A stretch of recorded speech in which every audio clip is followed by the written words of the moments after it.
I came out through the curtain, man. It was a different person. When I get in there, man, I get intense. As everybody knows, I was the most probably intense professional wrestler ever. On your TV debut, you body slam Yoko Zudo. He was shocked that I was able to get him up. You do capture the Intercontinental Championship from Goldust. I was very proud because I was the first black Intercontinental champion in history. What's the parts of Vader we didn't see as fans as much? I remember Vader coming back there telling me, Ahmed, I'm going to lay him in there on you, brother. And I saw you say you would have loved to fight Goldberg in his prime. I think it would have been kind of like the Vader match. I think there would have been a lot of shooting going on, but with respect.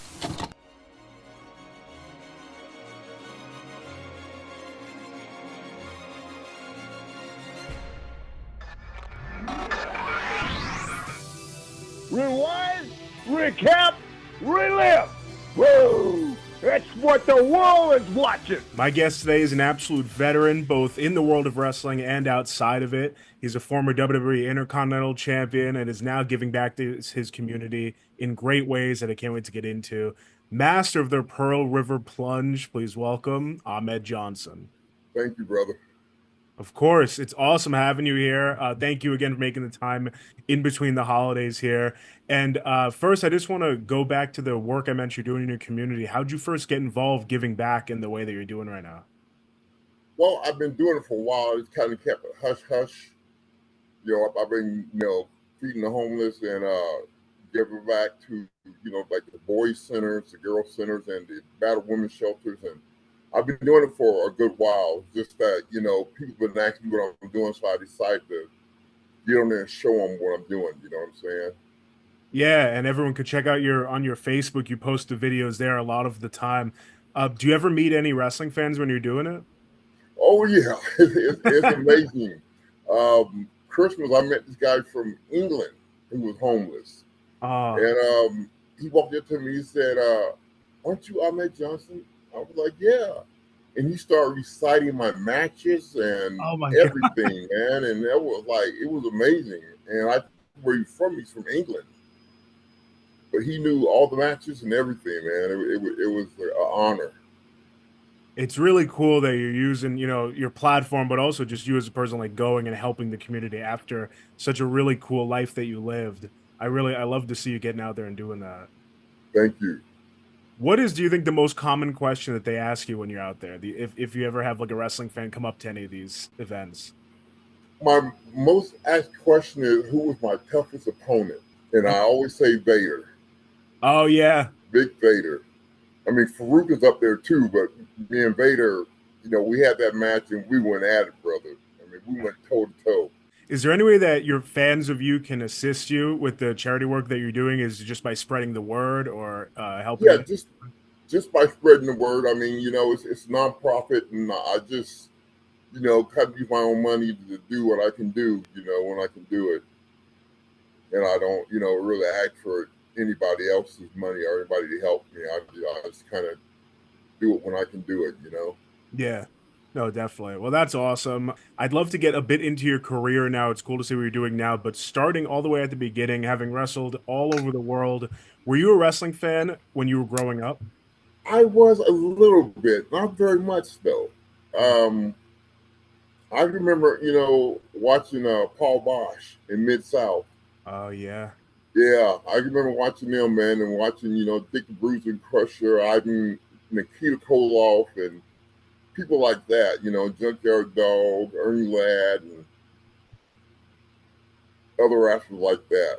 I wasn't a big fan, but I was, kind of interested in it. Keeping up with it, yeah. Were you ever able to go to any events? I remember going to the Mid-South Coliseum here in Houston and watching Ted DiBiase and Coco Beware and them. Yeah. Go at it was pretty cool, man. Wow, that's awesome. I mean, being able to grow up in that generation, then of course get into it like you did. If you weren't too much of a fan early, and how would you describe your mindset when you started actually training? I didn't realize it takes so much athletic ability. Mm. When I started training, I didn't realize you have to be a top-notch athlete, man, to be in professional wrestling. You know, I played football. I ran track and field. You know, basketball. Yeah. Weightlifting team in high school. I mean, I've done all of it, but I didn't realize it took such athletic ability to be in that ring. I mean, you have to be a good athlete. Would you say wrestling was the toughest out of all of those, basketball and football and all that? Yeah, I'd say professional wrestling was the toughest as far as getting in shape for it and you know, getting ready to go and staying in shape for it. Professional wrestling took a lot of discipline. I don't think it took more than the military did. I think military was top of the line as far as discipline goes and have to, you know, be athletic and get things going. Yeah. No, and that makes sense. I've heard you say in the beginning it was a match with Michael Hayes, I believe in Global Wrestling Federation, that really started your journey to the WWF. Can you take us back to that night, and what do you think impressed Michael so much that night? Well, it was a weird night, man. I got to the sportatorium in Dallas, Texas, and I see I was going up against the Freebirds. I was like, what an honor, you know, be going up against the Freebirds. And it was funny. So when I was walking to the ring, Michael Hayden were already in the ring. So here my music starts. So I'm walking to the ring, and somebody hit me on my back, punched me on my back. I thought it was one of the boys from the back playing, you know, a ha-ha or something, you know. Yeah. I turned around, and it's this biker dude, man, with tattoos all over him and a cap on. And I looked back in, man, I hit this dude so hard, man, it sounded like thunder hit. I hit him so hard in his jaw, man, and he went flying. And then I got to the ring, and Michael Hayes and people started a match because they were laughing so hard at this guy.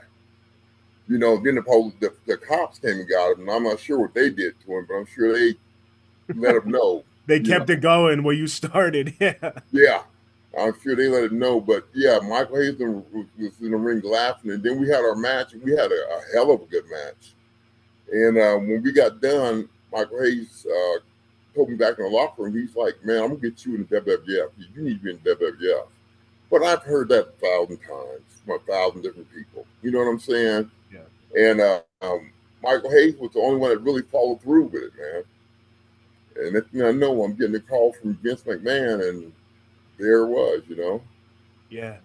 What were your first experiences like when you get that call and you get told to come to, was it Stamford that he told you to come to, or? Right. Well, it was funny because I didn't believe it was him. My phone rings at the house, and I answered the phone, and I said, hello, who is this? This is Vince McMahon. And I'm like very rude to him, man. I'm like, yeah, okay, yeah. What do you want? And I'm just rude because I'm thinking it's one of my friends playing a joke on me. And then he starts laughing at me. Vince McMahon did. And he said, well, I tell you what, I want you to come up to Stanford, and I'll have you a ticket at your house tomorrow to fly up to Stanford, Connecticut. I'm like, okay, yeah, right. Yeah. And I'm like, you know, click, didn't say bye, just click the phone out. And then the next morning, he was knocking at my door in his UPS with a first-class ticket to Stanford, Connecticut. And I was like, oh my God, that really was Vince McMahon. So when I got there, man, I just apologized 100 times, you know, for being rude to him. But he understood. It's so funny you say that because I think it was Mark Henry who has a similar story of getting called and hanging up and just be like, nah, you're crazy, hanging up on Vince. And I remember him saying, like, Vince had said, you're not the first guy to believe it wasn't me or something like that. Maybe you're the first, right. Maybe one of many. I don't know. But that's a crazy first impression, though. Yeah, I didn't believe it was him, man. I just thought one of my friends playing a joke on me, you know, because they joke around like that, you know. Yeah. And I was so rude to him, man. But it really was Vince McMahon. And good thing it was, because you ended up going into WWE, and you went in during such an interesting time period too. In like the mid-90s, it was very character driven. Weren't quite at the Attitude Era yet. And you were given a great persona, Ahmed Johnson. I'm wondering how hands-on you were with the creative process of Ahmed Johnson. Well, really, they kind of called their own shot. They didn't kind of let you, you know, you don't really have to say so. Okay. in your name, your gimmick, or anything. You know, they kind of controlled all that. They kept coming up with a bunch of names, and they were all stupid. And finally, Vince came up with the Ahmed Johnson gimmick, and I didn't think it was going to work because Ahmed is a Middle Eastern name, Right. and I didn't think it was going to work. But hey, he made it work. No, they definitely did. Oh, do you remember what one of some of the other names were early on? Um, Black Superman. Somebody came up with a dumbass name, Buck something. It was just a bunch of stupid names, man. Yeah, just throwing shit at the wall, right? Right. And I never told them I was in the military because I didn't want to get a military gimmick that was going to be, something that was going to be stupid. So I never told them I was in the military until after all this was over with. Yeah. And That then was I probably a told them, smart move. Yeah. Because you were able to be And something so unique, so standalone. exactly. It really wasn't difficult to build like that dominant persona around someone like you, because during that time your physique, your build was insane. Can you take us through what your routine in the gym was like to attain that physique that we saw? Oh, I was like going twice a day to the gym. I was going like early in the morning, and then I would go again like at say 7 to 8 o'clock at night. And I was working out twice a day. I was eating right, until I wasn't. And it was hard work, man. Yeah. It was very impressive. I mean, that was Thank you. at that time too. I feel like with so many big people that were there, you still stood out above a lot of them. Yes, thank you. Great look. Well, that strength definitely came in and played a part in your career really early on. Your TV debut, you body slam Yokozuna, who I believe was close to 600 pounds at that point. Yes. Can you take us through what was going through your mind when you found out that that was what you had to do in your TV debut? Well, when I got there, a lot of the guys were jealous of me, and because the push I was getting, and right away. And I remember going up to Yoko after talking to Vince, going to Yoko and saying, Yoko, Vince wants me to slam you at the end of the match. And Yoko was kind of upset about that because here's this new guy coming in and he's going to slam me. Yeah. And so Yoko said, well, I hope you can pick me up because I'm not helping you. Oh, wow. And, usually when you body slam somebody, they jump for you, and so you can get a good slam in. And I got in the ring and he didn't jump at all, brother. That was all me. I had to really dig down deep to pick him up and slam him. And when I did, my back felt like it had snapped. Because, he was heavy, brother. Yeah, I very believe heavy. it. That's crazy. Crazy that you even pulled it off. Yeah, I couldn't believe I did. I really thought I wasn't going to be able to get him up. But my intensity, when I get in there, man, I get intense, as everybody knows. I was probably intense professional wrestler ever in history. But my intensity kicks in, and my anger kicks in, and then my strength kicks in. And so I got him, man. I got him up and slammed him. Did you have any interaction with Yokozuna maybe backstage after that slam happened? Was he impressed at all, or? Yeah, he was shocked that I was able to get him up. He was shocked. He wasn't expecting that. He was just telling me, he was, couldn't believe I got him up, after we became friends. Is it true that you debuted and the crowd turned you into a face and that you were originally supposed to be a heel? Yeah, well, what happened was Vincent never told me whether I was going to be a babyface or a heel. He kind of was like, "Well, just go out there and let's see what sticks."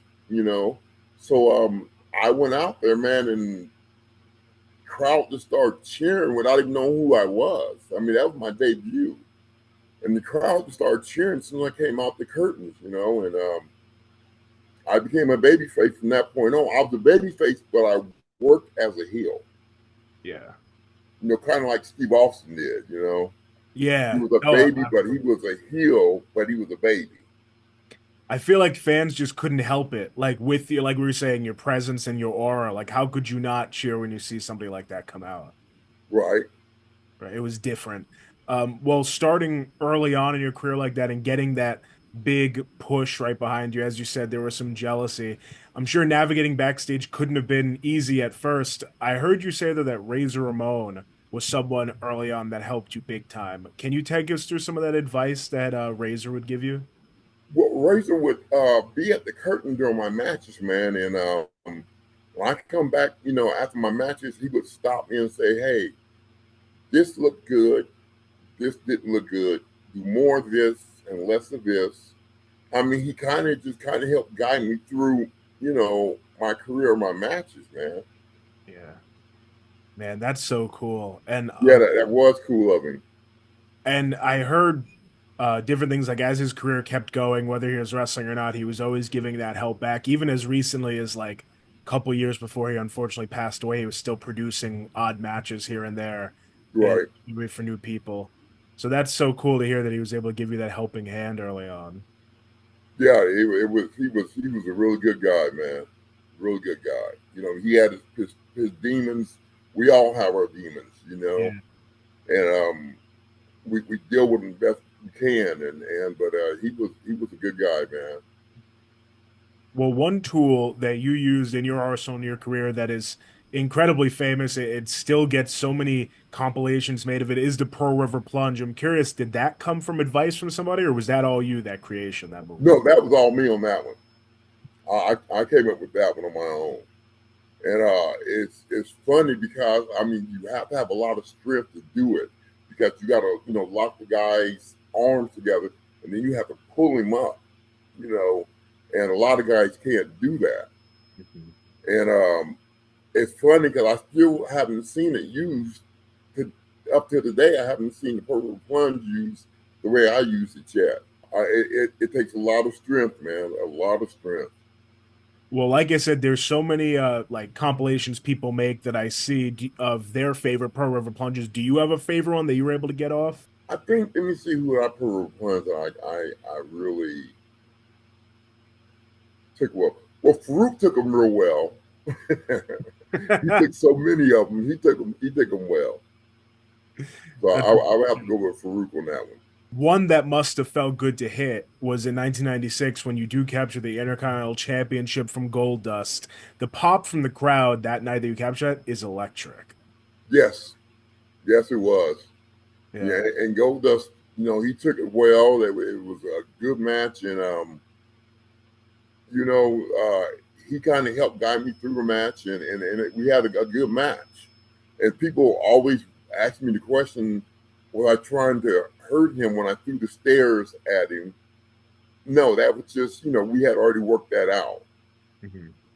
And, so he got out of the way just in time, though. 'Cause the stairs were coming hard, heavy and hard.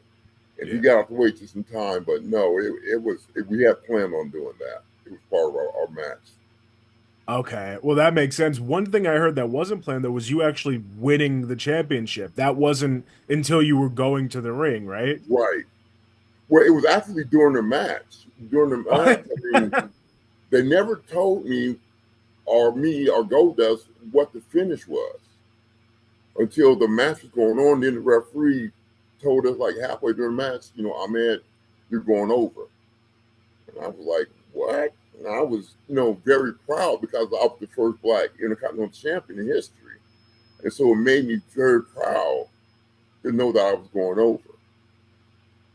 Yeah. But in the match, so how did that actually, was it the referee that told you guys that? Yes.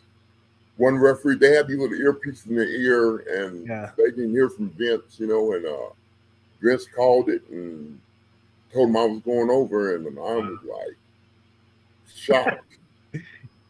You don't even have time to process that too, being in the ring. Like you're just like, all right, I Right, guess it's mine. Wow. right. Well, the build between you and Goldust still goes viral to this day. It's in like every OMG moment. Of course, that mouth to mouth segment. Can you take us back to that night? Was something else because we had practiced that before the match. And Goldust was supposed to put his hand over my mouth like this. And he's supposed to, do his hand. and he knew it was a live match. So he didn't put his hand there, and he did it for real. And I was like, he knew I couldn't get up and do nothing at the time because it was live.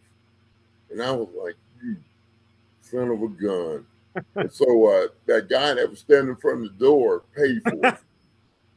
He did. Yeah, Goldust made it out fine, but Bob Holly and that security guard did not. Yeah, they paid for it. I was a little fired up from it, because I didn't really appreciate, but it was just one of Goldust's ways of playing a joke on you, but I didn't really appreciate that too much. Yeah, well, that's insane that poor security guard who was that? Was that a wrestler? The one who got put through the door? Yeah, he was a jobber from somewhere. I don't know who he was. I still don't know his name or anything, but he volunteered to do that. Because Vince asked him, is anybody, willing to stand in front of this door when Ahmed Johnson comes through here? And this kid was kind of cocky. Oh, he's like, I'll do it. I'm not scared. But first of all, nobody asked you what you scared. He just asked, would anybody volunteer to do it? And he threw his hand up. Yeah, I'll do it. And he was really cocky about it until he got it. Yeah, well, you showed then I think he thought differently about it. Well, back to Goldust. I mean, he's considered one of the best to ever do it, both in the ring and, of course, with the character work. What was it like putting matches together and being in that feud with Dustin week after week? It was cool, man, because like you said, he was the best at his gimmick. You know what I'm saying? I mean, I don't think that nobody even come close to, the gimmick Goldust was doing, and he played it off good. I mean, it was hard to tell whether he was real or not. Yeah, definitely. It was hard to tell whether he was like that or not, but he played it off good, man. Yeah. It's actually a really cool combination when you go back to think about it too, of you, like the intense, unique presence we were saying, and then Goldust, nothing like him either, and putting you guys together. That was an awesome matchup. Yeah. That was Vince's brainchild, I believe. Yeah. Well, on the topic of some of the best ever, you crossed paths several times in your career with Owen Hart. And I've heard Owen described by many, including you, as just one of the nicest guys in the business, which is just, obviously so sad that we lost him way too early. But what was your experiences with Owen like? Jokes on me all the time, playing ha-ha all the time. Man, he loved playing with me and joking with me. I don't know why, but I was the one that he loved joking with and playing jokes on, And I remember Brett told me one time, don't never get upset about it. He said, because Owen only plays jokes on people he likes. Mm-hmm. If he doesn't like you or care too much for you, he doesn't play jokes on you or even deal with you, basically. Oh, wow.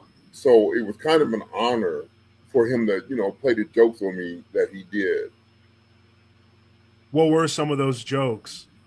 The worst one was when we were in WrestleMania, and I got a phone call in my room, and we was doing all kind of programs for all kind of TV shows and stuff for WrestleMania, and I got a call, and they said it was Jay Leno's show, and I was like, wow, Jay Leno show. Huge. I mean, it's gonna be great, So I'm on the phone, and this person's asking me all kind of questions, and where were you born, and this, that, and the other, and kind of like doing a podcast. And they asked questions. They was like, "Well, we'd like to have you on the show. So if it's okay with you, we'll send a limousine to pick you up tomorrow, at the hotel." And so I was like, man, I was happy as I don't know what. I went out and brought a new suit, watch, just new shoes, everything. And I'm standing outside, and it's hot. It was hot in California. And I'm standing outside waiting for the limo to come pick me up. Here I am all decked out. And then Owen and David Ward comes out. And Owen was like, "What are you all dressed up for?" I said, "Well, I got Jay Leno's show tonight." And Owen and Dave act like they were getting mad about it. Man, we've been wrestling here for 14 years. We never had Jay Leno's show or this, that, and other, you know. And then I'm sitting there listening to them, you know, gripe and complain. And then all of a sudden, Owen says, "Wasn't your limousine supposed to be here at 8 o'clock?" And I'm like, "Yeah, it's supposed to be at 8 o'clock." Then I stopped and thought about it for a while. I'm like, how the hell did he know I had a limousine coming at 8 o'clock? And by the time I turned around to ask him, they were on the ground laughing, man. I was like, "You dirty so-and-so. Y'all did this to me." I mean, made me go out and buy all this new jewelry and stuff for the show. And it was just hilarious, man. Yeah. I mean, you couldn't get mad at him because his jokes were so good. And, you know, you couldn't get mad at him and Davey Boy. They were just the top for pranksters. And you don't want to try to pay them back. No. Because they're making it even worse the next time.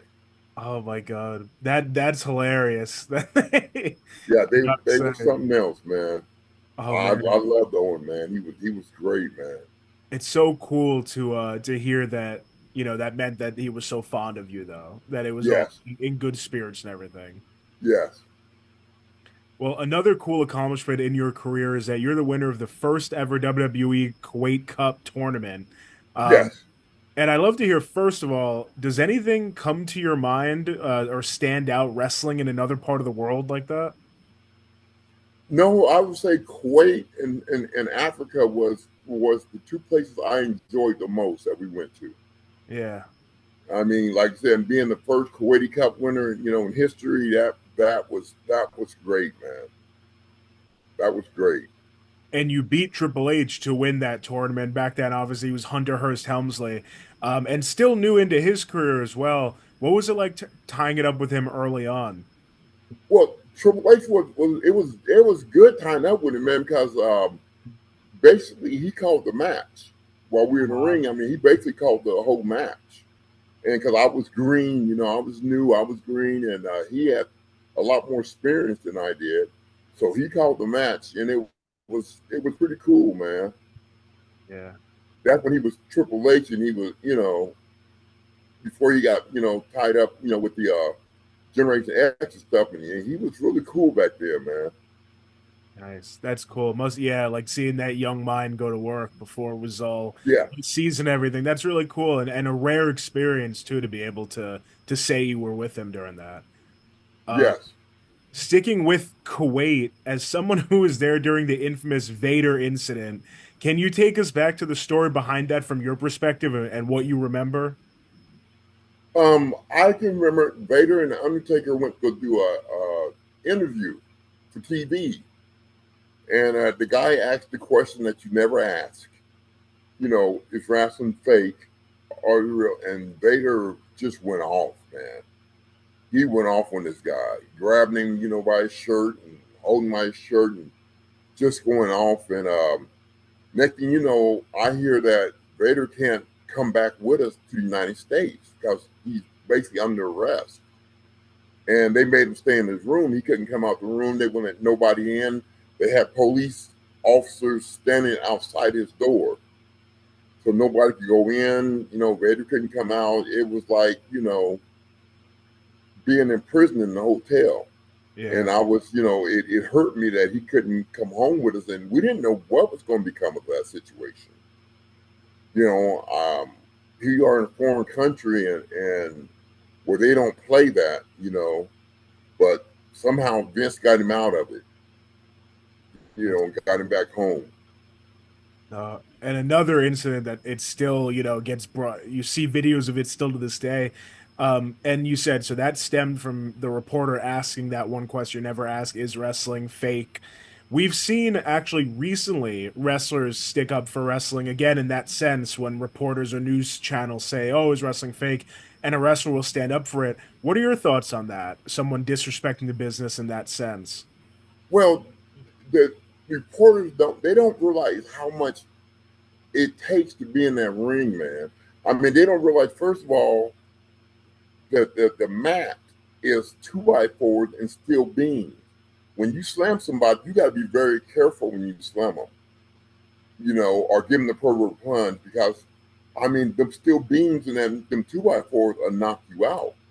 Mm-hmm. So you got to be very careful. And, in injuries, man, I mean, I have more injuries in professional wrestling than I did football or anything else. Yeah. So it's to me, it's very disrespectful to ask that question.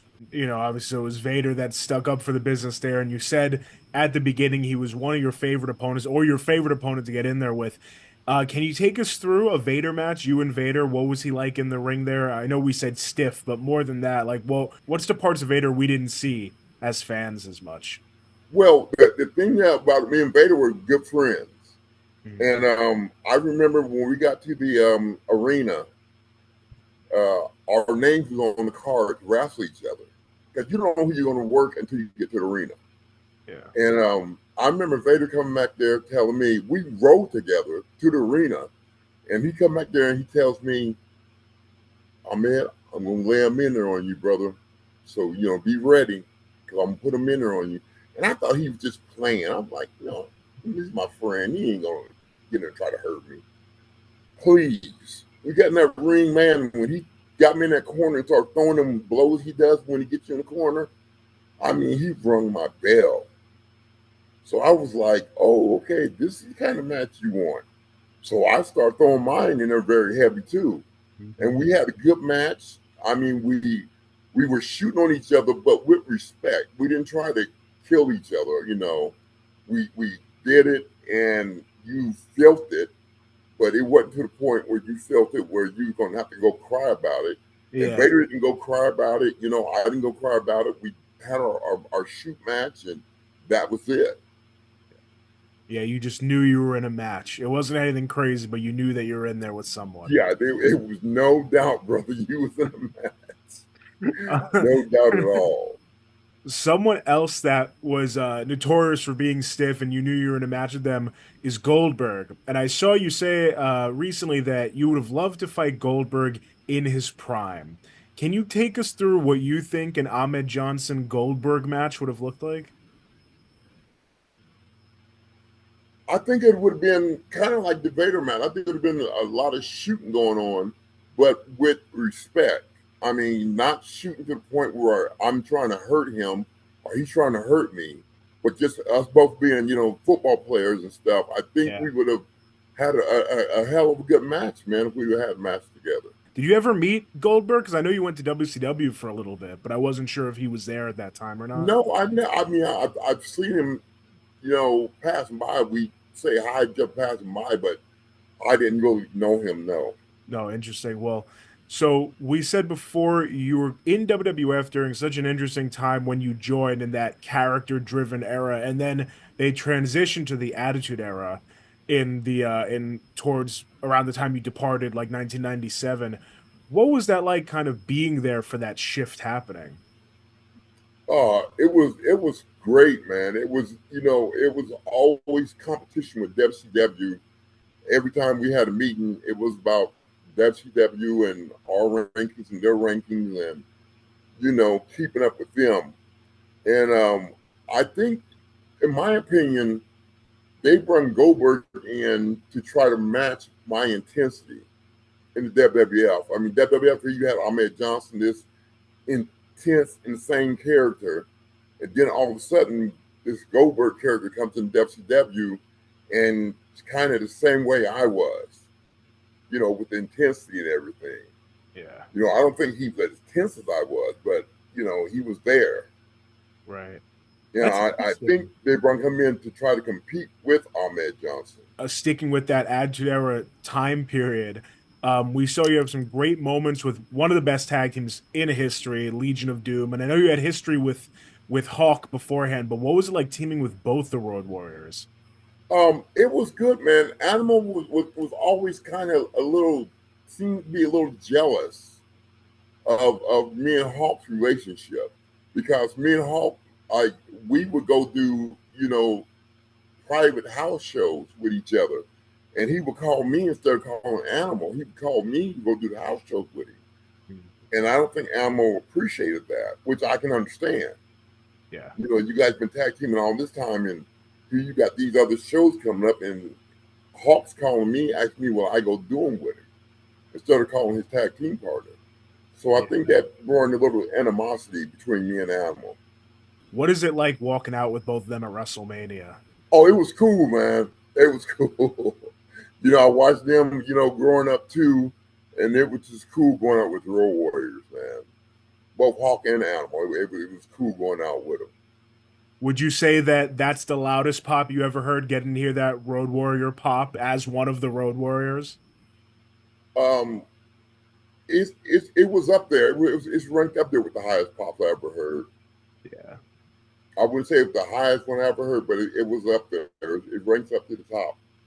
Yeah, for sure. No, it's, I mean, such an amazing moment. And you've had such an awesome career with a lot of huge moments. But I'm curious, would you have liked to have a proper retirement match? Yes, I would have. I would have loved to have a proper retirement match. You know, and I would love to have done it on my own accord, you know. Yeah. But it didn't work out that way, and you know, I left, and I left on my own, Mm-hmm. you know, and that's just the way it went. Yeah. I'm sure you've been asked before, but who would you have wanted that retirement match to be against?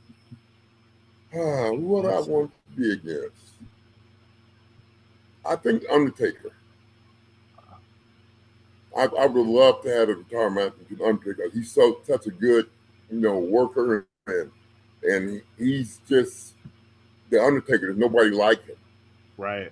And I would love to have a retirement match with him because that's something that you will never forget, you know, going up against the Undertaker. No, exactly. And you did cross paths with Taker a few times during your career. Yes. It was cool too because you got to watch him rise as well, like from early on being like the more Mortician Undertaker and then leading into the Attitude Era, seeing his shifts. Did you have good interactions with him? Yeah. Yeah. I've always had good interaction with the Undertaker, man. I always respected him. I respect his work. I respect, you know, his gimmick coming from, you know, nothing.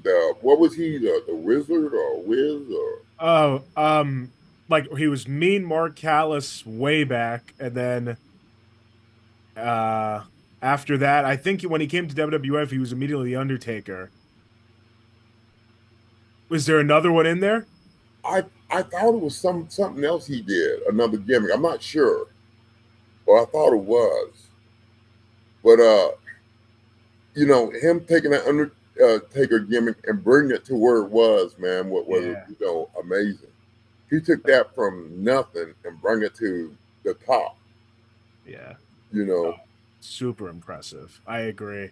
Do you keep up with any of the product today at all? Once in a while, you ever turn it on? I do every once in a blue moon. I may you know turn it on. It's just not. It's just not like it used to be. I mean, I don't think the intensity's there. I don't think that the you know hard work is there. There's really no good shooters that you know take care of you, but they like Vader and a couple of people, Farouk, some shooters that shoot on you, but they take care of you. And Mm-hmm. I don't think none of that's there now, and I kind of miss that. Is there anyone that impresses you today that you've seen in the last like 5 years? Um, I kind of like the Hurt Locker business, whatever is that what they call? They were the Hurt Business. Now they're in AEW. They're the Hurt Syndicate. But yeah, I mean Bobby Lashley, Shelton, MVP, Cedric. It was a great team. Yeah, I kind of like their gimmick Yeah. a little bit. I kind of thought they were going to try to go toward the nation, you know, with that gimmick, but they didn't, and I think it was good the way they're doing it. Yeah.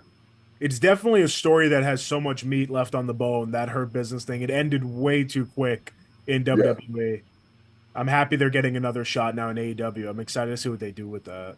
I just couldn't believe that the WWF, you know, or WWE, see, I'm still in the WWF era. The WWE, you know, got rid of them. I just don't understand that. No, me neither. I definitely don't get it. One other question before we send it home. Another thing that brought the Ahmed Johnson persona in full was your theme song. That was another thing that stood out so big back then. Do you remember what was it like getting that theme song? I never really paid attention to the theme song when I first got it until everybody started, I started reading on the internet, oh, Ahmed Johnson, you had the best theme song and this, that, and other. And, then I started listening to it and it was pretty bad. It was pretty bad. It was pretty Yeah. badass, man, that theme song. Yeah, it was. Another thing that I still see getting replayed so many times is to this day. Yeah, it was. I love that theme song, man. But it's funny because in the beginning I didn't pay attention to it. Were you too worried about that intensity coming out to even hear anything? You was probably tunnel vision heading to the Yeah, ring. yeah. That's exactly what it was. When I came up through the curtain, man, it was a different person, man. But I want to say thank you again for your time. I mean, this has been really fun to sit down and just hear a glimpse into that awesome career that you've had. Finally, no problem, brother. I'd really love to know if you could go back and give young Tony Norris any advice as he's about to embark in this journey into pro wrestling. What would you tell him? I would tell him, number one, watch your back, because there was a lot of backstabbing in the business. Okay. Number two, I would have told him to, I don't know if the intensity, some guys used to tell me that my intensity scared them because I was so intense, but I wouldn't change that for the world.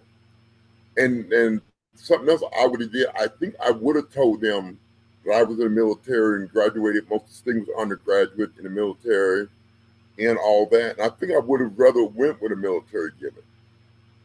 Oh, wow. That's interesting. Yeah, at first I didn't really want to do that, because like I said, I didn't want some goofy military gimmick to come up with, but with my intensity and everything, it would have been hard to make me goofy. Mm-hmm. So I think I would have told them that I was in the military and I graduated, most of the things undergraduate, and I would have liked to go with a military gimmick. That's so cool to hear that full circle kind of perspective that you've got now. Yeah. Well, thank you so much again. I no problem, brother.